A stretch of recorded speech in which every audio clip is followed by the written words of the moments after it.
You ask Tiger to calculate.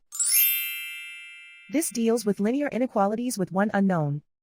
The final result is x greater than 40. Let's solve it step by step. Group all constants on the right side of the inequality. Subtract 2 from both sides.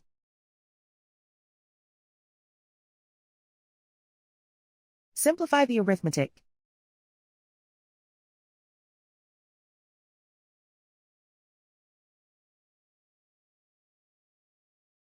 Isolate the x. Multiply both sides by 4.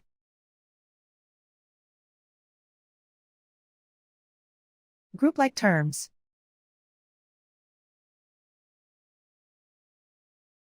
Multiply the coefficients.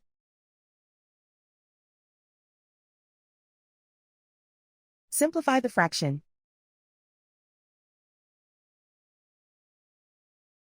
Simplify the arithmetic.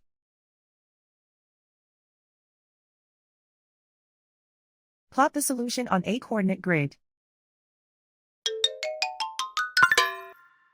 And so the final result is x greater than 40.